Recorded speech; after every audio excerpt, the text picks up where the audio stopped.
Pernah membayangkan bagaimana desa yang tenang di lereng Magelang ini dilihat oleh orang-orang lebih dari 100 tahun lalu?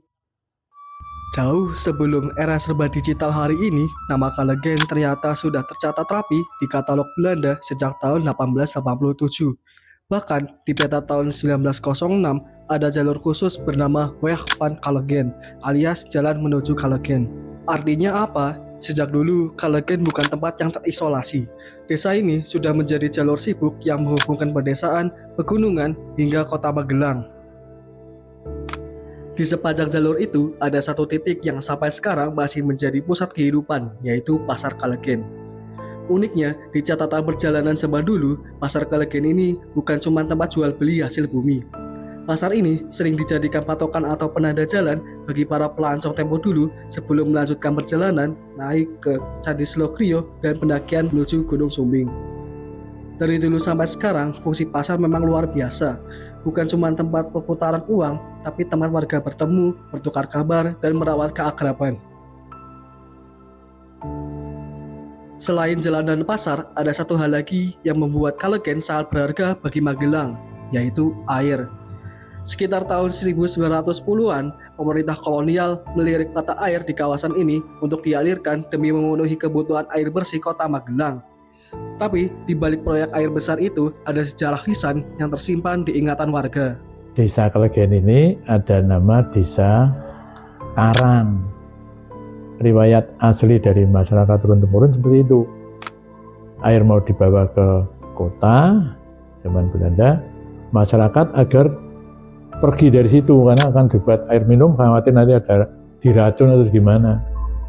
Diadu domba sehingga masyarakat terpecah belah. Arsip Belanda mencatat pentingnya mata air Kalegen bagi kota, sementara ingatan warga menjaga kisah tentang bagaimana orang-orang dulu harus mengalah demi air tersebut. Sebuah potongan sejarah yang saling melengkapi. Soal nama Kalegen sendiri, cerita warga membawakan kita pada sosok hangat bernama Mbah Legi, seorang pembuat gula Jawa yang begitu dihormati. Dari nama dan racikan Kalegen beliau, nama wilayah ini perlahan melekat di hati warga hingga menjadi Kalegen. Ada dua tokoh, Mbah Legi dan Mbah Agil. Mbah Legi itu nama aslinya kita kurang jelas, tapi karena beliau mengelola membuat gula Jawa, nah itu disebut Mbah Legi. Nah terus ketika masalah diadu domba, sebagian lari ke Ketawang. Nah, terus sebagian lagi kelompok lari ke sini utara kali itu, kalau itu desa itu utaranya, nah, sudah buat gubuk juga, buat rumah-rumah. Terus dipimpin oleh Mbah Legi itu, atine sampun kelegan, sampai manggen wonten mriki. Nah, lama-lama Kalegen itu jadi nama Kalegen. Ya. Tak jauh dari situ ada wilayah yang dikenal dengan nama Gudang. Menurut penuturan lisan, Gudang dulu berfungsi sebagai pusat kontrol dan pengawasan pertanian candu atau opium di wilayah Kalegen. Nah kira-kira itu dulu mantri kemantren sini itu wakil camat mungkin ya. Nah untuk itu, untuk apa? Ngawasi candu. Jadi wakil penewu. Jadi kalau orang desa sini disebut kemantren. Nah, lama-lama jadi perhutani itu. Dulu ada satu rumah joglo, ada wit manggis. Nah, sekarang sudah dijual oleh ahli warisnya. Jadi rumah-rumah komplek ini itu mungkin kantornya di situ, asistenannya. Nah, gudang itu yang akhirnya jadi gudang perhutani dulu, gudang candu. Seiring berjalannya waktu, Kalegen tumbuh semakin hangat. Dari satu wilayah besar, kini Kalegen terdiri dari 6 dusun yang masing-masing mempunyai cerita uniknya tersendiri. Pertama, Karanglo. Kalau ada seorang tokoh itu tadi namanya Raden Bagus Karang. Nah, Raden Bagus Karang itu juga punya sawah, itu namanya sawahnya itu Sikarang.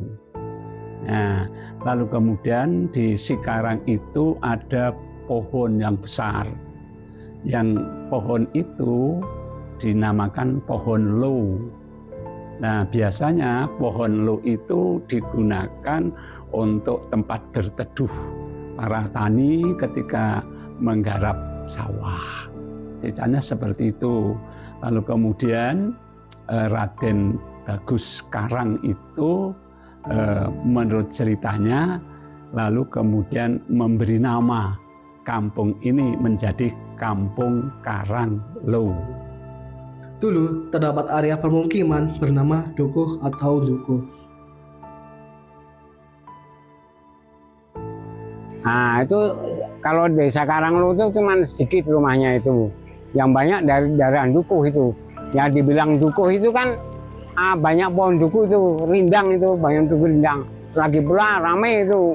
Memang alangkah sulitnya tuh jalannya tuh kurang memadai gitu lah. Sama air itu. Airnya dari air itu irigasi. Dulu kan sering mati gitu. Terus sebagian ada yang pindah gitu. Jadi saya ikut pindah itu. Yang terakhirnya pindah itu Mbah Sidik itu. Selanjutnya adalah Dileman.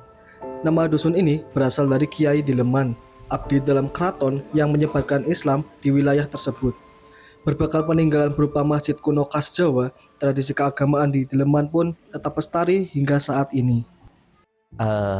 Asal mula dari Dileman itu asal mula dari Mbah Dilem. Mbah Dilem itu berasal dari Mataram. Katanya dari abdi dalam dari keraton, ya lama singgah atau hijrah di dusun Dileman Kalgen Bandungan Magelang ini, bobak hutan Dileman ini dan Masuk ke dusun Kawaron. Konon, nama tersebut berasal dari cerita orang-orang yang enggan bekerja dan lari dari tanggung jawab sebagai prajurit pertahanan pada era Kiai Mangir. Saat bersembunyi di wilayah Kawaron, keberadaan mereka akhirnya ketahuan, atau dalam istilah lokal disebut Kawaruhan. Dari kata Kawaruhan itulah nama Kawaron lahir dan diwariskan hingga sekarang. Sementara di dusun Wonosobo yang berarti tempat sesobo atau berkumpul mencari buah di hutan, tersimpan jejak peradaban yang jauh lebih tua. Di dusun ini ditemukan dua peninggalan batu lingga. Pertama, lingga di tepi jalan utama yang konon sempat beberapa kali ingin dipindahkan oleh dinas Purbakala, namun selalu gagal, baik karena hal mistis maupun keterbatasan alat berat pada masa itu. Kedua, lingga di area pemakaman yang jika dilihat dari bentuknya tampak berusia lebih muda. Tak hanya itu, warga juga mengingat pernah ada arca nandi di dekat mata air sebelum akhirnya dicuri oleh pihak yang tidak bertanggung jawab. Banyaknya peninggalan kuno di wilayah ini sebagai penanda kuat bahwa di dusun Wonosobo pernah berdiri sebuah pemukiman tua yang telah eksis sejak era Hindu-Buddha. Perjalanan kita bermuara di dusun Kiringan. Dulu saat perjalanan masih ditempuh dengan berjalan kaki, area ini menjadi tempat parkiringan alias tempat singgah untuk melepas lelah. Selain itu, warga setempat mempercayai adanya tokoh bernama Mbah Iring atau Kiai Iring sebagai tokoh religius yang berpengaruh di dusun ini. Karanglo dengan pohon rindangnya, Dileman dengan syiarnya, Kaworo dengan jejak sejarahnya, Wonosobo dengan peninggalan peradaban tuanya, Kiringan tempat peristirahatan dan tokoh agamanya, dan Kalegen yang menyatukan semuanya. Sejarah Kalegen bukan cuma milik arsip kolonial Belanda dan bukan sekedar cerita pengantar tidur belaka. Sejarah Kalegen adalah tentang manusia-manusianya, tentang bagaimana mereka memberi nama, berpindah, bertahan, dan saling menjaga. 6 dusun, 1 desa, dan cerita yang akan terus berjalan. Tanah airku Indonesia, negeri elok amat ku cinta.